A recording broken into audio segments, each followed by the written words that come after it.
All right, my friends, welcome to episode 112 of Prof and Dev Play Games. I'm the professor, Larry, at Prof Plays Games, and over there is Anthony, the dev, at Summer Speak. How has your week been?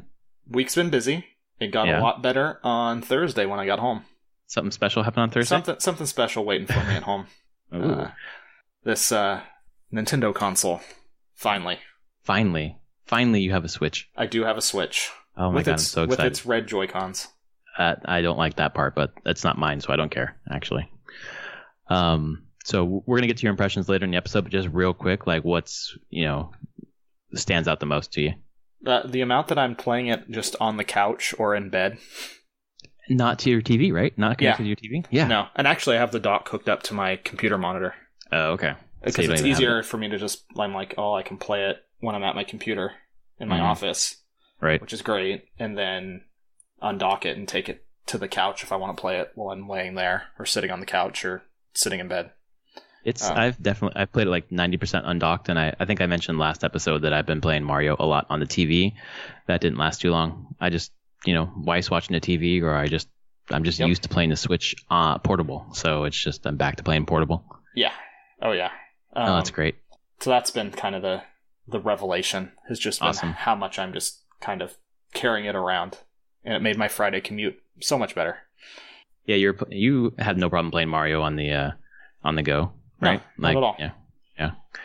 So we're going to dig in more into your Switch impressions later. We're going to start this episode by talking about Paris Games Week. We're going to move into Blizzcon announcements. We're going to talk about Switch impressions and then games that we're playing. Sony had billed Paris Games Week as E3 Part 2 or something like that.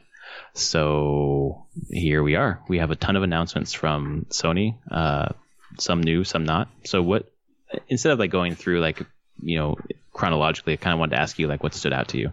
So I guess I should start with the one I told you, the Detroit trailer, where I basically had a panic attack. Oh yeah, right. Like for whatever reason, after I watched that one at work. What day was that?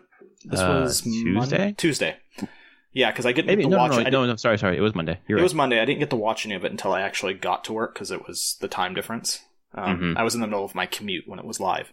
Right. So I remember it was probably like mid-morning I started watching trailers, and I started going through them, and I hit the Detroit trailer, and for whatever reason, well, I know the reasons, but by the end of that trailer, I was like out of breath. I had it and like somewhat sweating, and had to get up and like go get fresh air. Like it really messed with me. And everyone was talking about the Last of Us 2 trailer. Mm-hmm, right. And that I was like, no, that's fine, whatever. Which I don't know if that shows that violence doesn't really affect me or not. Yeah, how desensitized you are to it. But yeah. I don't know. But it seemed more standard. It was a brutal scene, but it wasn't anything more brutal than watching Game of Thrones or any other of the TV shows I've watched. But the Detroit one was definitely, it was the stuff happening off scene with like the child abuse and everything, but really feeling for weirdly the android. Is that what they are? They're basically androids that couldn't help or wanted to, and then didn't at first, and then of course it's the Detroit thing where they show you like the most horrible outcome. Right. And then they rewind and like this can happen differently and show you all the different decision points you could go through. I had the same reaction to that part too, where I felt, kind of out of sorts by showing all the different ways that it could go, and they kind of are all existing at the same time in my head at least. And I didn't have this as strong a reaction as you, but the anticipation of what might happen made me on edge. And then once I realized what was happening, then anticipation is worse for me, I guess, than actually seeing it. Yeah. But does this trailer make you more interested or less interested in the game? It makes me very interested in the game. I don't know how. I'm going to want to play it. Mm-hmm. And I think it's impressive. Anything that can evoke an emotional response like that, any form of media, I find impressive. Have you played Heavy Rain or I have not. Beyond Two Souls? Oh, okay. No. I haven't played a lot of their stuff. One, people just always said, like, it was always kind of mixed. This is probably the first one I'll really try. Right. Again, I brought this up to you when we were talking as before. Like, I don't know what the connective tissue of the game is, though. Is it just these so many different stories, right? I think this is the third vignette we've seen, or fourth. Mm-hmm. We've seen the guy wanting to commit suicide. Right. That was like the first one. You've seen the like Android Uprising one. Like there's the whole rebellion, and then there's this one. Has there been another one? Not that I think those are the three that they've shown. Okay. Yeah, there's an Uprising, like, and I can't remember. You had to make some weird decisions there about like collateral damage and innocent life and the whole thing, leaving people behind or not. Yeah, that was the third one. That was like E3 last year, I think, or PlayStation Experience last year, maybe. I'm not sure. Yeah, it's a game that I haven't paid much attention to, but I just remembered the first one with the android trying to kill himself. And so it's just more of a thing. I don't know how this is all. What's the connective tissue to the game overall? Like, that's great. There's these individual scenes, and they can play out differently. But what gets me from scene to scene? Is this just like a collection of short stories that I'm playing through? Right. I guess we'll see. It's supposed to come out next year. So maybe we'll see more of that at E3 next year, because I doubt it's coming out before E3. Yeah, it seems like a fall game. Yeah. And then people were upset about the violence with the Last of Us 2. And to be honest, so on my phone, on iPhones at least, maybe Android as well, you can change the color filters. So at night I have it on red, so it's less jarring, That's what I do. Sleep easier, whatever. Yeah. So I watched the trailer with that setting on. I watched it at night on my phone. So to be honest, I didn't catch all the details of what was happening. Like some of it kind of blended in because of the red. It was hard to see some background stuff happening and whatever else. But I got the gist of it, and it just, I don't know, it was violent. You know, Last of Us is violent. I wasn't really too upset about it, but I do understand some people saying, you know, this is an M-rated game, of course, but Paris Games Week wasn't like an M-rated show. Yeah. So. I was actually wondering if they actually should. I mean, when I finished, I was like, was this just shown without warning? Like, this would totally would be a red band trailer. Exactly. This isn't something I would just show to the general public. That's right, and that's actually the commentary I've heard afterwards. Like, this is like a red band trailer, so it should have been treated as such. Yeah, this is something I could see them putting out just on YouTube behind an age gate. Right. Plenty of stuff like that. Like, it is weird that this was a trailer that they showed. Just, if you're watching the stream, here you go. Well, and Jim Ryan's reaction, the Sony Europe guy, was we make adult games for adults. Like, I don't think anyone's disputing that, but we're talking about having this type of trailer to kids in the audience, and here it is, like no context, and I think it was just a little too much for just a general audience. Yeah, it's not like HBO just puts on violent Game of Thrones scenes out of nowhere. Exactly. So I think for the industry as a whole to mature like it wants to and become like the movie industry or whatever, it has to have that kind of responsibility. Like, they're not gonna, like you said, Game of Thrones scenes aren't gonna be shown, or violent scenes from like the Tarantino films or whatever aren't gonna be shown, except for behind the age gate. So it's a growing pain, I think. Yeah. But there's nothing wrong with that having that in the game if the game is rated appropriately. So yeah, because it didn't have any effect really. I mean, I saw it. It's brutal. But sure, yeah. That's kind of what I expect from everything that I haven't played Last of Us, but I've seen. You should. Yeah, I know. Along with a million other games. Yeah, I've seen enough media of it to know that it's not a super bright, happy game. Right, absolutely not. And the ending is just brutal in not a violent way, but in a different sort of way. Yeah. That I hope you get to experience, because it's one of the best endings for a game I've ever seen. An ending that feels like it leads to having a sequel?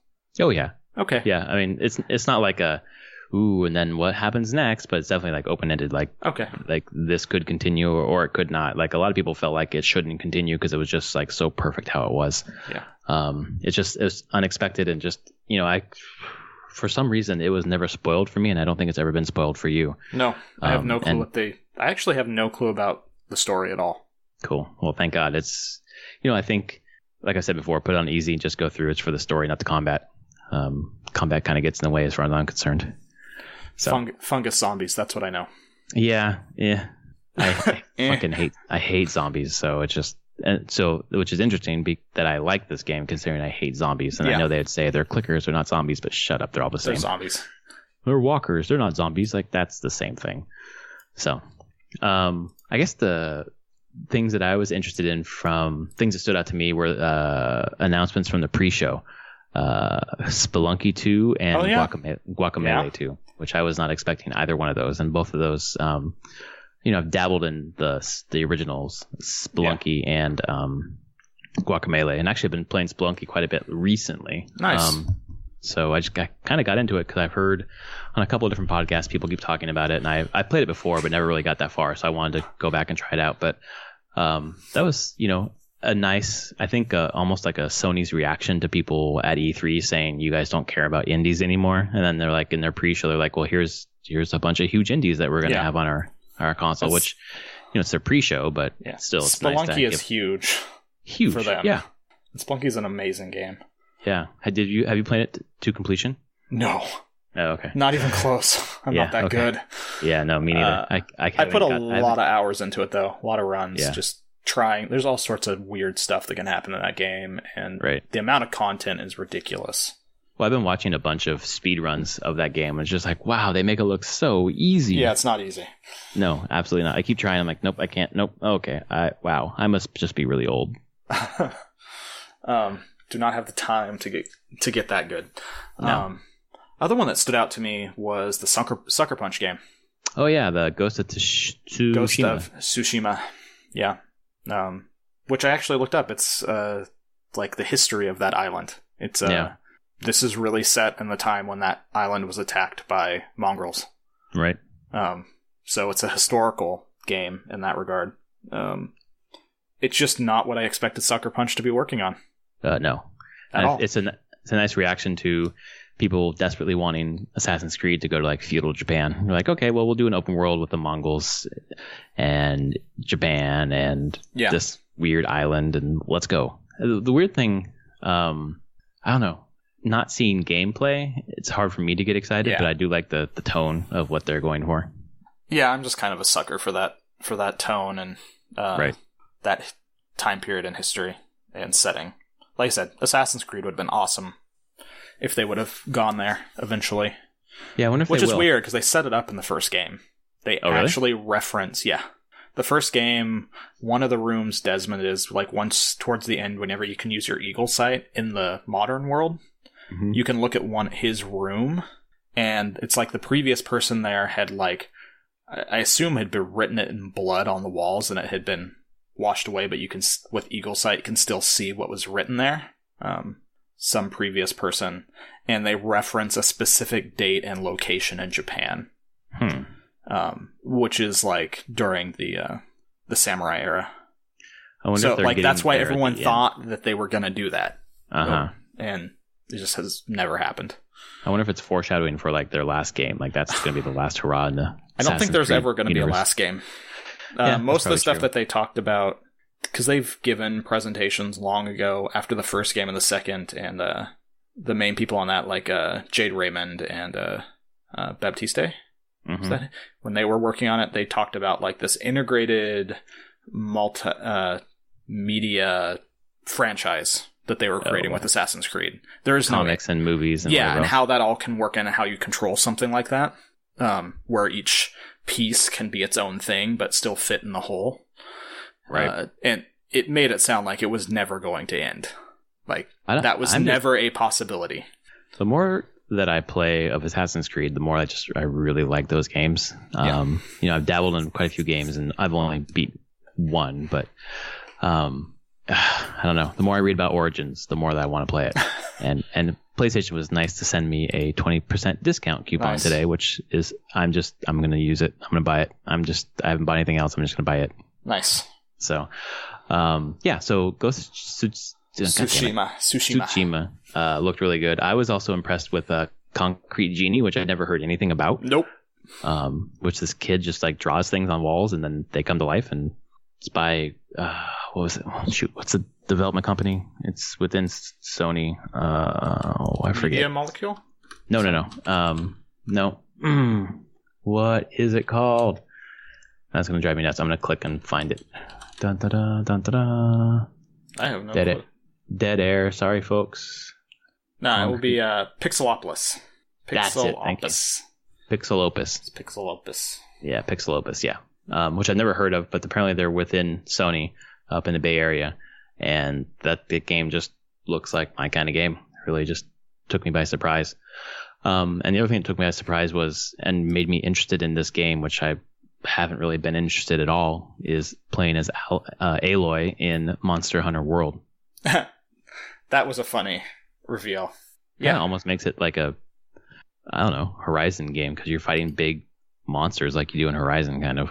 Yeah. It did make me, I'm like, oh, maybe I should look at Monster Hunter World when it comes out. That's exactly what it said to me, and I definitely, it was not on my radar at all, but now I'm like, maybe I should check it out. And I thought, well, maybe I should beat Horizon first. In December. There is, exactly. Cool. I'll get to try it then. Yeah. And then there's one more that I thought was really interesting, and it was Erica. Yeah. That interactive film. It's like it's like a movie, and then you're basically playing, I don't know, like Until Dawn, but it's like a real movie, and then you just choose what they're gonna do. So I'm really I mean, that's always been a kind of something that's been explored before, but never really been successful completely. Yeah, exactly. So right. I'm always up for trying something new in that regard. Maybe we've hit a point where we can fix the problems and make it feel smooth.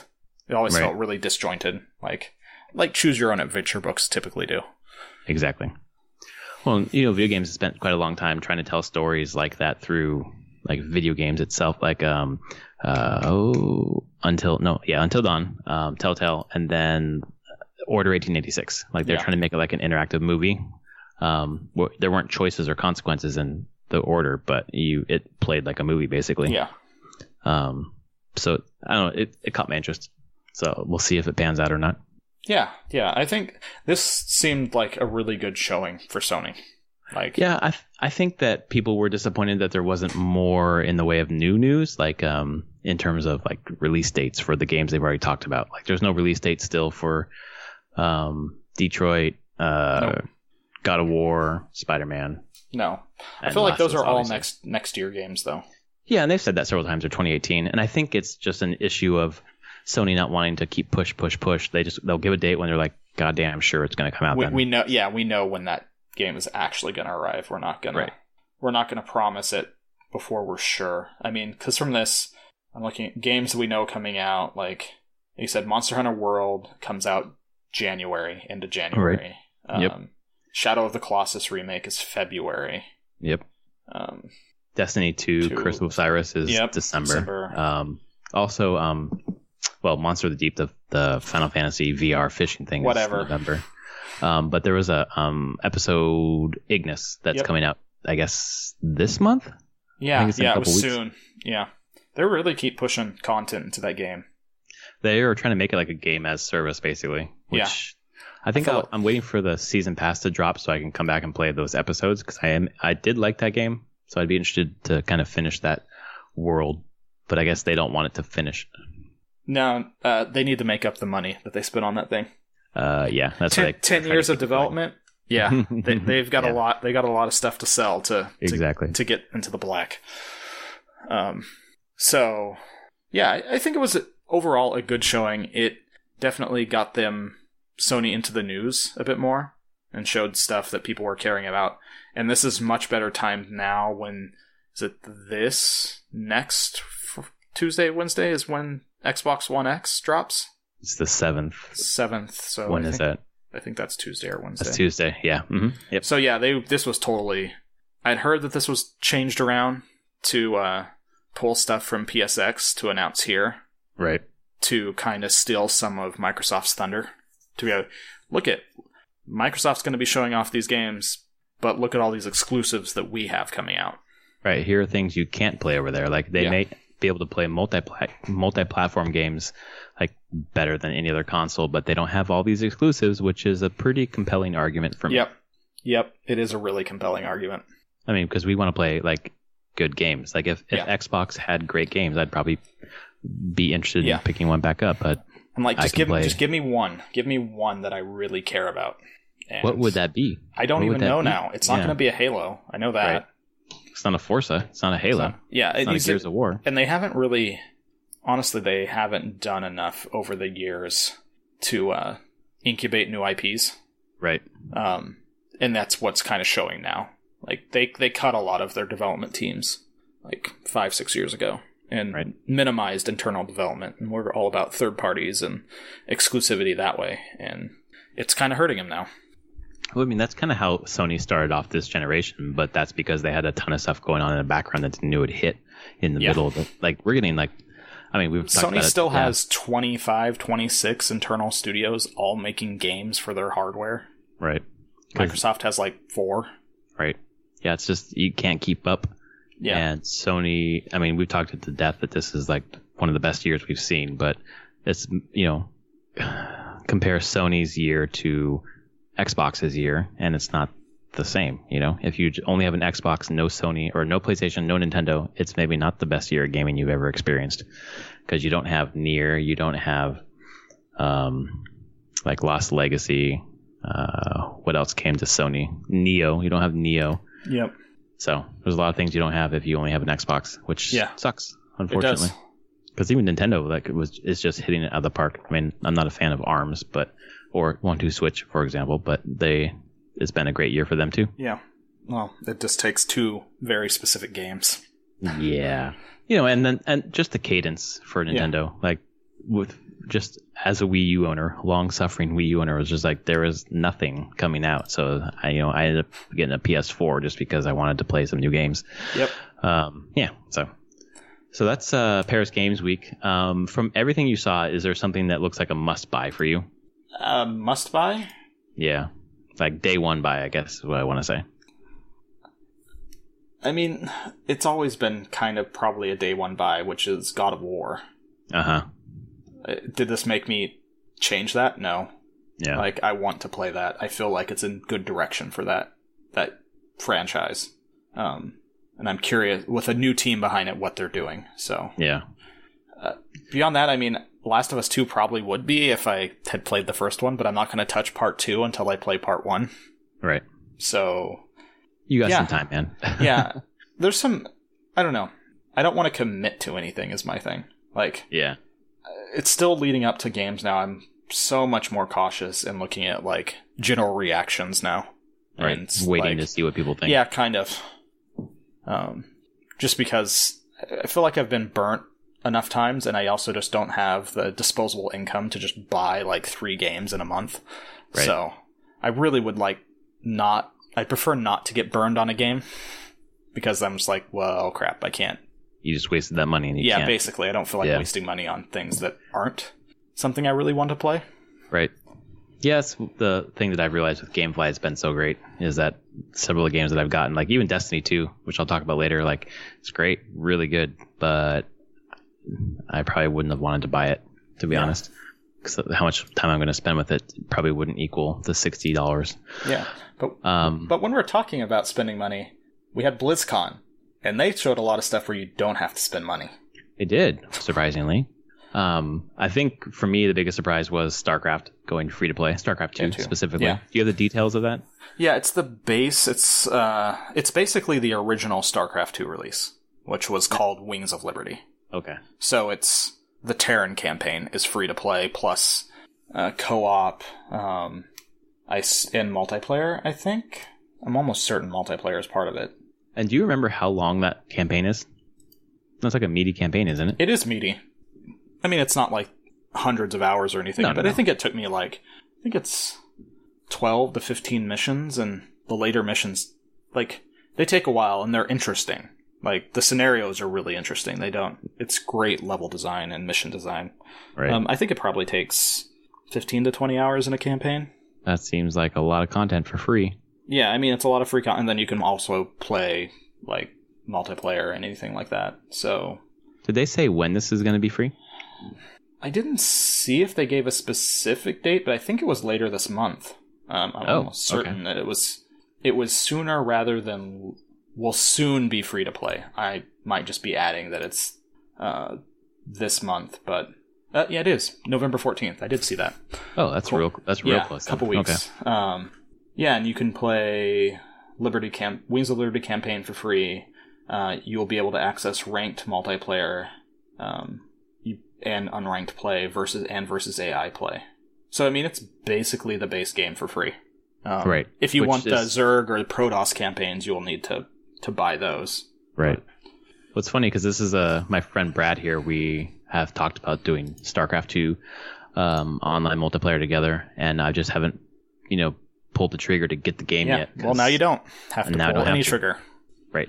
Which is nice, because I'm rationing out my gaming dollars now, so I just didn't know if that's what I wanted to spend it on, not knowing if I would stick with that game. So now I can try it out and see, which is what a great thing for me, at least, and hopefully good for Blizzard in the long run.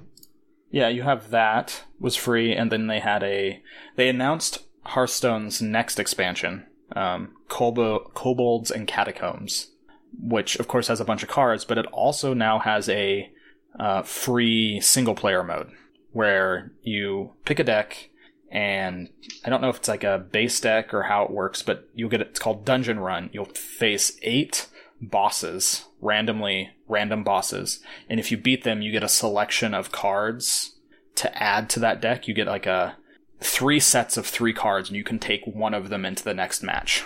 So you're kind of building your deck as you're playing. It sounds like they've taken stuff from Legends, because Legends, when you beat, have you played that? Elder Scrolls Legends card game? Yeah, no. I played the beta. I haven't played since the beta. Well, it's like when you beat a campaign or whatever. There are 3 cards, and you choose which one you want. Yeah. That's cool. So it's kind of like that. So it definitely feels like, for people who don't want to sit and play a lot of just multiplayer of it, right? You have a repeatable thing you can do if you just want to play Hearthstone games, which this is right up my alley, because I don't love Hearthstone, but it is definitely a filler game that I like to play every once in a while. Yeah. I'm always the same thing with Gwent. I'm intrigued to come back when there's single player content. Yeah. What else? So there was also Heroes of the Storm's getting Hanzo from Overwatch, and then Overwatch is getting this really weird map called Blizzard World, which is basically a Disneyland of a mashup of Blizzard properties that you run around as Overwatch characters blowing each other up. So in the Overwatch universe, Blizzard is Disney. I guess so. It just seems so weird. It is super hubris, random. Yes. It's just not very modest, I should say, which is fine. Whatever. And I kind of don't feel like Blizzard needs to be modest, right, with it. Really. They have some of the best brands out there. Yeah.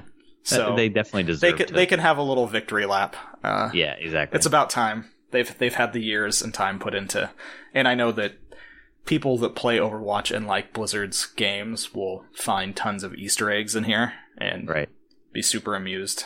Well, did you see the news about the skins, by the way? No. So there's skins based on Warcraft. Oh, there it is. Yeah. On Warcraft, on StarCraft, and apparently you gotta be kidding me. Diablo. There is a Zarya Barbarian skin. Widowmaker is Nova. There's a Roadhog Butcher skin, like Butcher from Diablo, which looks rad. There's a Crusader for Reinhardt. Oh my god. I need to get back into Overwatch. What in the world? Okay. ASAP. So they're starting to mash in the other properties into Overwatch, like they do with Heroes of the Storm. That's pretty rad. That's fun. And there's a new character, Moira, which is a DPS healer, so she can do damage and heal you, which Ana kind of did, but I think this is a different take on that. Yes, Moira seems more up close. Right. The character you mentioned, her name again, sorry. Ana. Ana. She was sniper. She was healer, sniper, right? Yeah. Mm-hmm. So this seems like a much more down in the fray kind of fighter healer. A tank healer. Yeah. Yeah, it looks pretty good. I gotta get back into that game. There's too many games. When will you have time to play that? I know. And I'm thinking about buying Assassin's Creed Origins. What's wrong with me? Although I'm kind of getting through Destiny pretty well. I'm doing like a 1 or 2 pieces of the campaign at night. So yeah, I figure that wouldn't be hard to get through. It's not. Overall. I'm looking forward to telling you what I think about it. And then I think they had WoW news. There was a WoW expansion. Of course, there's another WoW expansion. The Battle for Azeroth, I think. Yeah, whatever. Whatever. I'm not going to play it again. That's not going to happen. I'm so far out of it. And but my mom's excited. My mom. I'm sure she's very excited. She is. My mom is hella into World of Warcraft. It's kind of scary. How do you like saying that? It's weird, and it's my weird fault. To say. She came down for spring break one year, and after like 3 or 4 days, I was like, "So, you want to play a game?" Because I had other stuff to do, and she's like, "Sure. Here's this game I'm playing called World of Warcraft." She's like, "What's that?" And she started playing it, and she never stopped. So it's my fault, but that's fine. Does it make her happy? It does, and she's made lots of friends. Like she calls them on the phone, talks to them. Like it's actually provided a social life for her she didn't really have before. So that's really good. I'm glad. There's a lot of good stuff, but then she'll talk to you about all the stuff in the game, like know what she's talking about, and it's like I don't know what you're talking about, Mom. I should almost make like a web series off of it. It's so funny when she talks about it. Oh, you really should sometimes. That'd be really hilarious. Just out of context. Make a Twitter account. That's a good idea. But the other thing was they're doing World of Warcraft Classic, which is basically, as far as, they didn't give a lot of info, but it's WoW back when WoW launched, basically. Right. Vanilla WoW. Which there's been third-party servers that have done this, like illegal stuff that have basically backwards engineered the code to run this. And Blizzard shut those down over the years, but they always knew that people wanted this. And so they're doing it. And when I first heard about this and saw it, I was like, there's that twinge of nostalgia, like, be still my beating heart. Oh my god, like, the amount of time I put into it at that time of my life, and especially the 1 to 60 vanilla WoW, getting prepped for the first expansion, the whole thing. Mm-hmm. Tons of great memories during that time. Super excited, and then I realized I will never get that time back ever again. Not the time I spent, but the actual experiences. I'm not the same person anymore. I don't have the time like I used to have. All the people I played with, which were coworkers and friends, they don't play anymore. They're not going to play, and they're all in different parts of their life now, with different responsibilities. So, what I remember most fondly about WoW Classic will never actually happen again. Even if the game's the same. The game is like maybe 20% of the actual experience. You're not going to sink 60 hours a week into this game again. Yeah, or the same, and then the same 5 group where we're like, okay, we're going to do this really hard dungeon tonight. Right. And like, we're going to figure it out over multiple nights, trying to figure out how you get through these crazy encounters and like get better as a group. And we come in next day and we're at work and we're talking to each other and the whole thing. Like that's not going to happen again. Yeah, I remember watching Travis do that, like the huge mini-man raids and talking on Ventrilo to all his clanmates, and just it looked cool. But I was like, I couldn't sit aside. I can't sit down. I was never that far into it.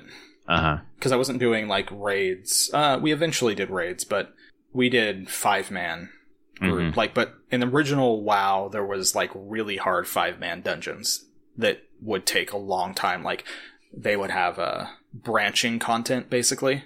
So we choose like one night we're going into Stratholme was one of them, and it's just like a city, and there's different areas of the city, and there's different things to do in each area, and there's basically just different content, and we would choose what we were going to do that night, and we'd focus on that. And it was a lot of fun. I had a blast, and it felt really good when you got upgrades, or your friends got upgrades and new gear and the whole thing,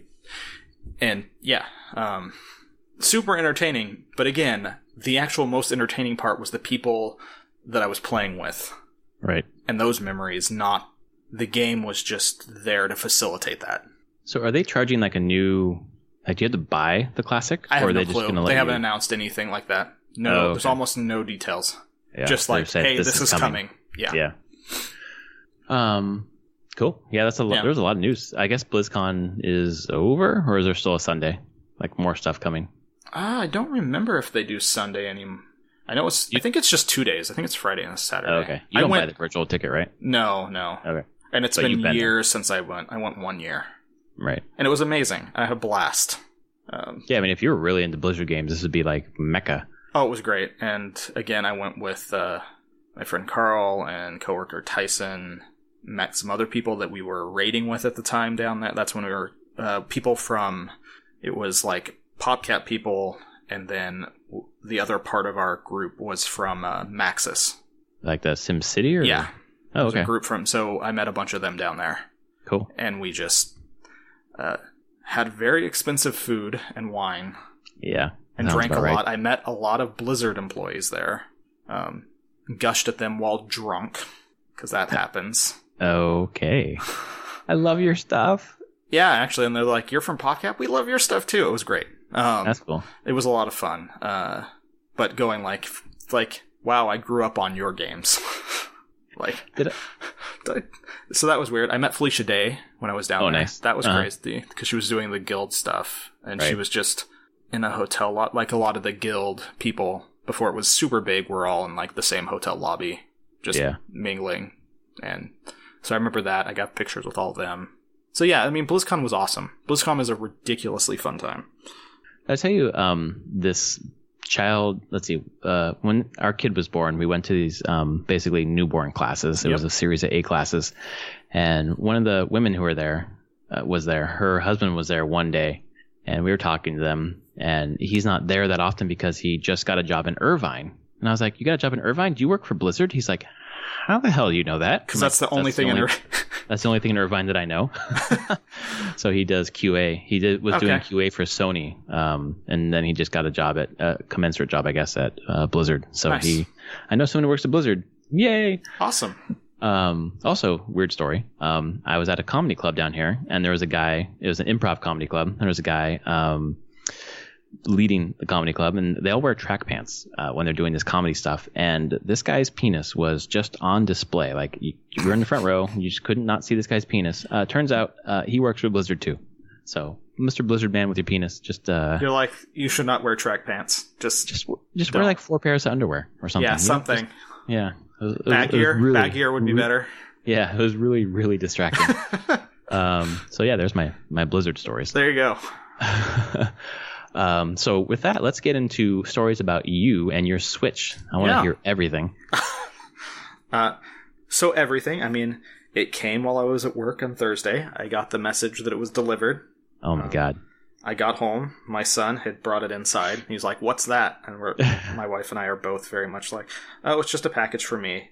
And he's like, "Is it the Switch?" I'm like, "Why do you think that?" He's like, "Well, it's to you. And that's what I know you're going to be getting at some point. Is a Switch?" And I'm like, "Yes." And he's like now was hounding us that night. Like, "Open it. Let's play it." And I'm like, "I'll open it, but we're not playing tonight. It's your bedtime. You're going to bed, everything." And I have to, you get it. I have to unbox it and everything. I have to download Mario. It's the Mario edition. The Odyssey it's edition. A code. So it's a code. I have to download that, but there's system updates I need to download. I wanted to download some demos, like the Octopath Traveler demo, which I haven't played yet. There's the Pokken Tournament demo, so I can play with my son. Right. Finding demos is a pain in the ass. I'll let you know that. It really is. Oh my God. They just need a demo tab. Yes, in the store, that'd be great. As opposed to me having to browse through like the news. Right. Well, there's if you go on Reddit, there's someone who put up a thread said like, "Here's a Google Doc with all of the demos available." Oh, that's great, because that's where I'm gonna look on a Reddit thread. Yeah, I know, but it's there. But either I was like, okay, I gotta find these demos to get that. And Mario downloaded, so I got it all. That was like probably like 9:00 Thursday. I finally was able to sit down and start playing. And I jumped into Odyssey and played that for a few hours that night. What are your impressions? It's good. It's so polished, ridiculously polished. Yeah. It's easy. Kind of, I should say. It's easy if you don't go for all the moons. Exactly. There's definitely times where I'm challenged, where I'm like, oh, this is a challenging one. There's moons everywhere. Oh my God, moons. You just trip all over them. Yes, you do. Holy cow. Where did I get that night? I was in the desert that night. I stopped. Oh yeah. In the desert. I was just doing stuff around there. As of now, what did I do? I went to the desert place, then I went to the forest world. Yeah, that's where I went and then I went to lake, and I'm in lake right now. Oh, okay. You're ahead of me now. Wow. I went. I'm not like really going for a ton of moons. Oh Usually God, I get enough. I usually get enough moons to get to the next world, and then I get some extra that, as long as I'm just kind of exploring. But I'm not super digging in trying to get all of them, because there are so many freaking moons. I tried to get all the purple coins in Toast Arena, which I did, and then I went back for all the moons, and I'm missing like 3 or 4. Oh my god. Yeah, I'm like trying not to use a guide. I used a guide for one because I was like, no, I used a guide for purple coins because I was like, where are these last 4 fucking coins? Yeah. And I finally found them. They were like right in the beginning where I missed them. Yeah. So I mean, I'm working through that. Really been enjoying that. Like the Switch itself, I'm just super impressed with. Docked and undocked. I think the first night on Thursday, I played it some undocked, but also played it docked on my computer monitor. My second monitor I use as basically a TV. That's where I usually will plug in my PS4 if I bring it into my office. Just getting a sense of what it's like to play both. But either way, I've really liked the Switch. Like I really don't have any issues with that. Like the ability for me to just like take it out of the dock and continue playing someplace else is amazing. God, I love that. Well, the OS is pretty snappy, right? It is very snappy. It's a Nintendo OS. Like very, very lean, trim. They're not throwing a whole lot of extra at you. Just here's games, play. I don't know, that Wii U OS was pretty slow. Yeah, they tried. I mean, I guess that's the difference. The Wii U was a very different OS than the even the Wii. The Wii, I mean, just had the channels that you click on. Those were super easy. So yeah, I think they learned with the Switch of just make it about the games, make it quick. So on your Switch, have you played more Mario or more Stardew Valley? I think we're tied right now. I played a lot of Stardew Valley today. Yeah, when I look over, I'm like, he's still playing Stardew. What the hell? I thought he was playing Mario. Yeah, I had to get it. It was time. How's it feel on the Switch? Great. I mean, it plays really well. It as well as did I play it on? I didn't play it on any of the other consoles, but I've played it on the computer using a gamepad. So it feels the same, a little bit better. The save times and load times are long though. They are just patching that right now. Okay. So it was kind of a weird one. There's definitely parts of it where I'm like, okay, they got this out, and actually I know it was not done by the guy who made it. Right. I think it was Chucklefish who did it, right? Chucklefish is the publisher. I don't know if they did it themselves or is another company that they got to do the port, however it works. But either way, some things show that it's not perfect. It's still, like, it doesn't crash or anything like that. So, yeah. Super playable. I just love it because I can take it on the go. Of course. That's what I wanted out of that game more than anything, was that's a game I just want to play on the go. Well, and that's something people were saying about the Sony Games Week, Paris Games Week Sony presentation. Like, Spelunky 2 and Guacamelee 2 look great. When are they coming to Switch? Yeah. Like, I can just take these things on the go. That's what I want. Yeah. So those are definitely the type of games I'd want there. Beyond that, like, it's a super solid system. It feels really good. When I say solid, its construction is really good. Like, I was worried that the Switch, like, screen part unit itself would feel flimsy. Right. It's not cheap plastic or anything. No. Like, it's a sturdy block of technology. I put a tempered glass. I need to do that. Protector over the screen. It's really nice. Amazon's always pushing that at me now. Of course they are. Yeah, and it's like the AM film or whatever. They're really good. Really, really good. So the controller, the buttons, everything, does it fit into your kid's hand pretty well? Yeah, I mean, I sent you the picture smaller today. Yeah. My kid made it through. So he wanted to play Mario. So weirdly, I was watching something on the TV. And so I was like, okay, do you want to play? It's cool. So I popped the kickstand out of the Switch, set it on the table. And he was in his chair, and his sister got up next to him and gave him the dog controller. Yeah. Puppy controller. And let him go. I'm just like, you know what? I put it in assist mode for him. So he'd be more guided to where he needed to go, which is great. Right. He needs that. But I was like, just play. I'm not going to play it for you.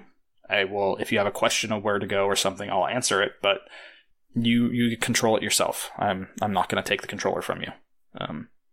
And he made it. He had an hour to play, and he made it through that first tutorial. The Bonneton, or the Hat Kingdom? No, past that. The next one, where you get your first moon. He got the Odyssey. He's now in the desert.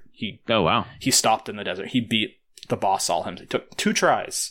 on the to beat the chain chomp boss. Dude, you're really the one where you where it's the one where you have to go into the hat, run away as the chain chomp as she's pulling you, and then she starts pulling. Yeah, he took him. Died one time to it, and then he asked me, he's like, okay, what should I was like, okay, you just, whenever you get into the chain chomp, run from her when she's swiping. Right. And then she'll stop and you'll be pulling, and then he'd already figured he can launch himself as a chain chomp. He'd already done that earlier. So once he blow my mind. Wow. Yeah, and he made it through it after a second attempt. Totally did it. So your son's first Mario game is going to be Odyssey. Yeah. So a 7-year-old totally was able to make it his own way through there, and he's like, he really wants to play more tomorrow. Well, and he's like throwing the hat and capturing and jumping. And... Oh yeah, he loves capturing. Oh my god, he thinks it's the most hilarious thing ever. It is hilarious. Later, you become a Christmas tree. I don't know if you. Oh, did you do that in the? Was it a Christmas tree? It's down below where you jump off the edge and go to the secret area. Yeah, no, I was a tree at one point. Yeah, that's such funny. The capture thing is so weird. Yeah. So yeah. Dang, that's cool. Yeah, he's really enjoying it. He'll never get all the moons or anything. Like, I don't know this is why it's easy. Yeah, because he can play through the main story arc. Right. And then people who want a challenge can go do the other crazy stuff. Yeah. Which it's so good. It's so polished. It's so they have been sitting on this game for like 2 years and just like adding shit to it, and just making every single square inch something interesting to discover, kind of like Zelda, right? Yep. So it's fantastic. I'm loving it. I was nervous getting the Switch. I'm like, am I gonna have like buyer's remorse on it? Not one bit. Yeah, I wouldn't have been worried about that for sure for you. I was still worried. I was like, man, I mean, it's expensive. So. It's expensive. I'm dropping a bunch of money. I'm like, okay, I'm not going to be able to buy a lot of other stuff at the moment. So Is this really the thing? And yeah, it is. Yeah. I'm really enjoying it. It's really good. Well, you've got, playing through Mario and getting to all the moons and I have doing to Stardew Valley, which never ends. For Shovel Knight. And then Shovel Knight. I get to try that now. So I've got Stardew Valley. Oh, might as well be. It might as well be. Mario and now Shovel Knight. I think that will hold me over for a bit on the Switch. Well, and the Octopath Traveler demo is substantial. I've heard that it is. I just need to sit down and play it now. Well, it's, plan an hour for each side of it, so a couple hours. That's cool. It's good. Let's see here. What other demos I can think of? Oh, there's the Rayman demo, but you probably played Rayman Legends. I don't know. I haven't. I'll try it. Oh yeah, it's fun. It's really good. And it's actually that's a pretty beefy demo too. Come to think of it. So one thing I was wondering, I haven't looked it up. What does Nom mean? Nom? So on the Switch and the Joy-Cons, there's a logo called Nom. Oh yeah, I've seen that. I have no idea. And I'm like, what the hell is Nom? I thought it was something to do with like the mechanics, the inside. It has to be something. It's like right? a tech thing, I'm sure. Right. But why did they name themselves Nom? Nom Electronics and Gadgets. Nom Mark. Nom. Norma Oficial Mexicana. Okay. For any type of product exported into Mexico, if you put an electrical product into Mexico, it must be NOM requirements as well as mandatory energy efficiency requirements. So it's because they shipped it to Mexico. I see. Norma Oficial Mexicana. That's crazy. Okay. There you go. Yeah. Learn something new. Yeah. Come to us. That was my education today. Yes, you're welcome. I am a professor by trade, after all. There you go. I know how to Google things. So this week I've been playing Mario, and it's just so easy to get in and say, I'm just going to get a couple moons, and then you end up getting like 30 moons. Like I went into the Wooded Kingdom and just ran around and finished with like 30 moons. Like I have more moons than I need to leave that place, and I'm just now getting to the end of it. There's just like being the tank and like shooting things down. Like everywhere you go, you're like, there's probably a moon over here. There is. There is. Do you know how many worlds there are overall? I think there's like 14 to 16, something like that. Okay. So I know there's like 800 moons, roughly. I've heard 900. Okay, even higher. Okay. Several podcasts recently. I've now said 900. Exactly, because initially they were all saying 800, and people this now are saying actually they're about 900. So I have no idea how many there are, to be honest. But it's just so easy to grab a few, and you just feel like you're like with Zelda. You like knock out a shrine or two. You feel like you're accomplishing something, even if you can sit down for only like 15 minutes. It's kind of a great game to pick up when I know that my daughter's going to wake up from a nap in 15 minutes, and I can't get into Destiny because.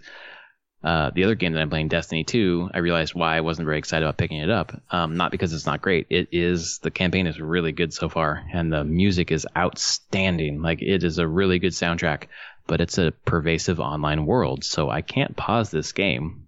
I can't put it down when I need to go pick up my daughter or, I have to say, the Switch is awesome in that regard, because I can just hit that power button or good. Home, and it just, it's the same as the DS. Just like... Yep. Okay, it's asleep. It's cool. I can sit on this for a bit. Well, that's what I was talking about last week, where with the PlayStation, like it kind of has a similar functionality, but it takes you like 10 seconds to get there versus this, just like bing, done. Like I can literally just set it down and I can come back to it 5 days later and I can pick it right up where I was. Like it's perfect for a parent. It really is.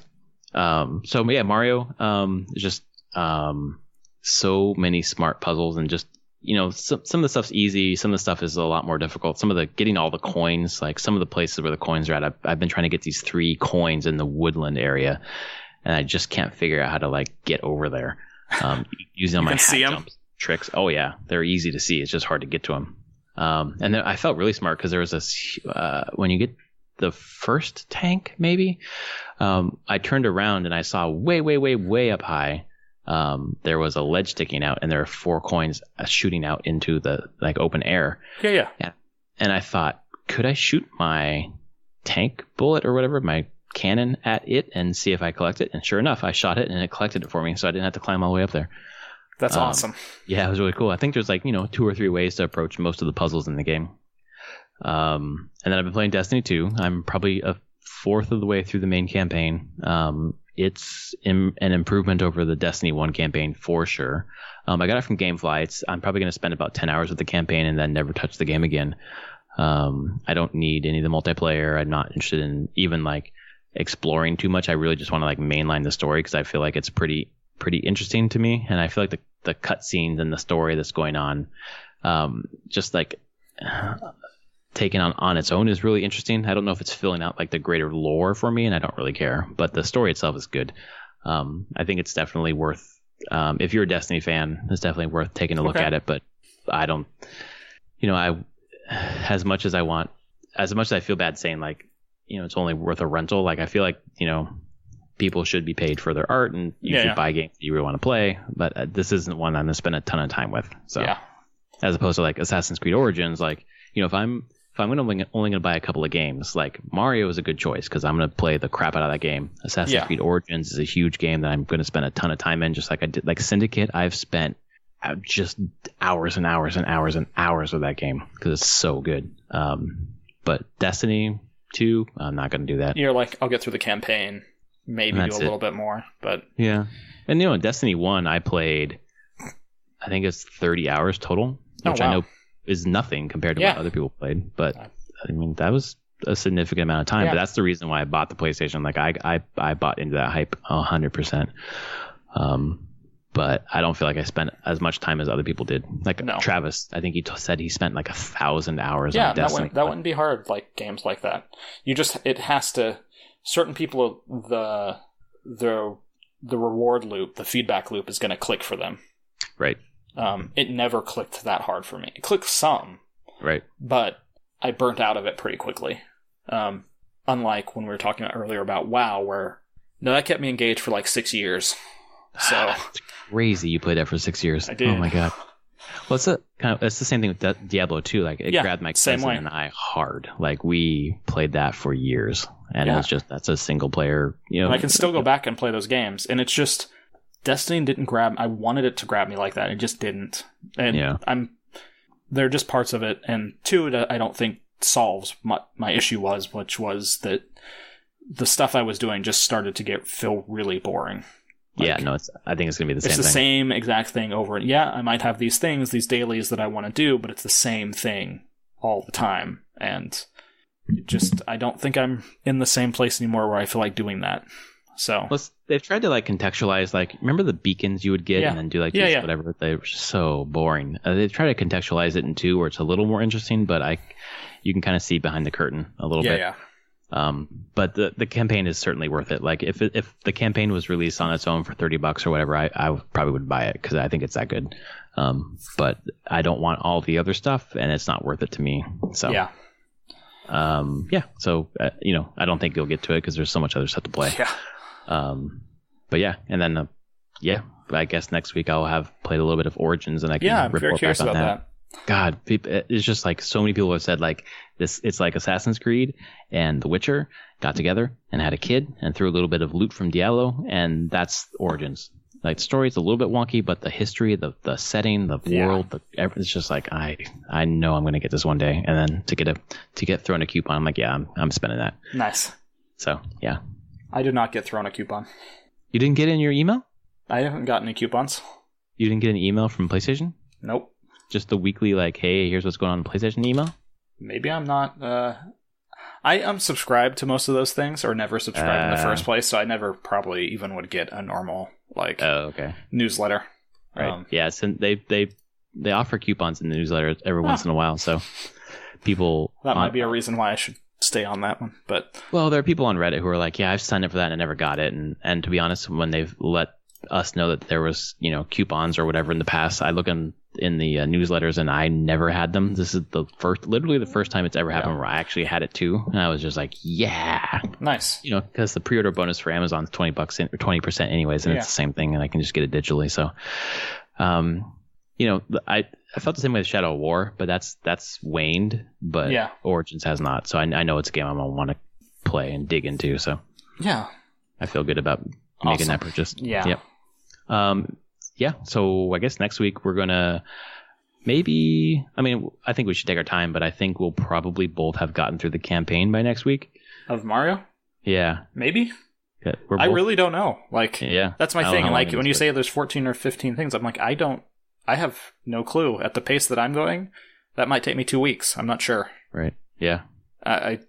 It's one of those games I just haven't been spoiled for overall length. I know that I get to New Dog City eventually. That's about it. I hear that's like the ending of that level is really cool, so I'm looking forward to seeing that. So it's just more of a I guess I'm just going to play, and I'm trying, like you, not to look at guides. I just want to discover the game as I'm playing. Exactly. That's what's so fun about it. It's incredibly joy-filled, and it's like playing Mario 64 again and things like that, where you're like, I don't know. I'm just going to experiment and find things. God, it feels like it feels like the true sequel to 64. It is. Like, I feel the same way I did when I played 64. Like, I wish I was playing this with my cousin. Like, the amount of hours we played that game. But the nice quality of life improvement is that when you get a moon, you don't get kicked out of the world. You get to stay. As opposed to 64, where you catch a star and then you get kicked out. Which, artificially, I think lengthens the game, but they don't need to do that here. Yeah. No. It definitely feels like, as you said, your friend beat it in a day. Yeah, pretty much.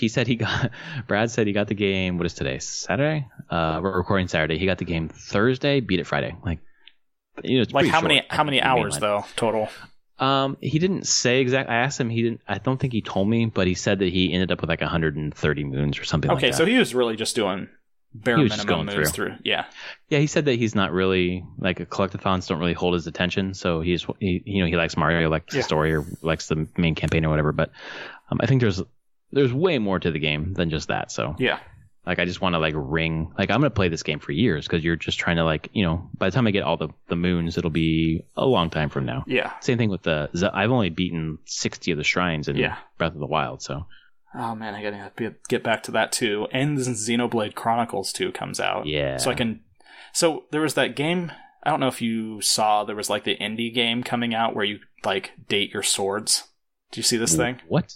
It's a indie hack and slash game coming out on the Switch. No, this is on the PC. Maybe it will come to the Switch. And it's a 2D isometric kind of hack and slash thing. But the key part is the swords that you have are actually dudes, and it's like a Japanese dating sim with your swords. God, it's one of the most hilarious things ever. And someone basically explained that when I thought like Xenoblade Chronicles 2 was dating your gun, your weapons. Right. Basically. Yeah, I'm like, I can see that. Okay, I'm sold. This should be fun. Yeah, because they personified the weapons. They did. Yeah. Wow. What's the hack and slash game you were talking about called? Oh, man. Because that sounds weirdly interesting. What was it? Sword dating. Fucking sword. I hope that's what it's called. Sword dating. Come on. Don't let me down. Here it is. Boyfriend Dungeon. Almost as good. Is that on Steam? It's going to be, yeah. Okay. Date your weapons. I'm booting up Steam. There's almost like had a full. I don't know if it's on Steam. I don't know if it has a page on Steam yet. It was just an announcement. I saw it on Twitter. Okay. So yeah, it's just weird, and it's just one of those hooks. You're like, of course, okay, why not? Boyfriend. So the character you're playing is a guy or a girl? Girl. Oh, okay. And all the weapons are, I guess, dudes. Boyfriend Dungeon brings up a game called The Curse of the Nordic Cove. That's definitely not what I want. No, that's not it. Nope. It's like a FPS with golf mechanics. Oh, God. No. Okay. That's not what I want. I'll send you the ridiculousness that is this. Yeah, I'm very intrigued now. There it is. Thank you. So yeah, that was episode 112. Basically, we got some Paris Games Week, we got some BlizzCon, and we got some Switch news. Yep, and ending on dating weapons. Ending on dating weapons, which is really, once you get to the dating weapons part of the podcast, it's probably time to call it a night. I think it's time. All right. Good night, everyone. Thanks for your time tonight. Thanks, everyone. Again, I'm at Prof Plays Games, and he's at Summerspeak on the old Twitter, as long as we are still on there and not deleting our account because of all the Russian bot stuff. That's true. Pissing me off. So we're not bots, so come check us out. All right, folks. Thanks so much. All right. Night, everyone. Night, folks.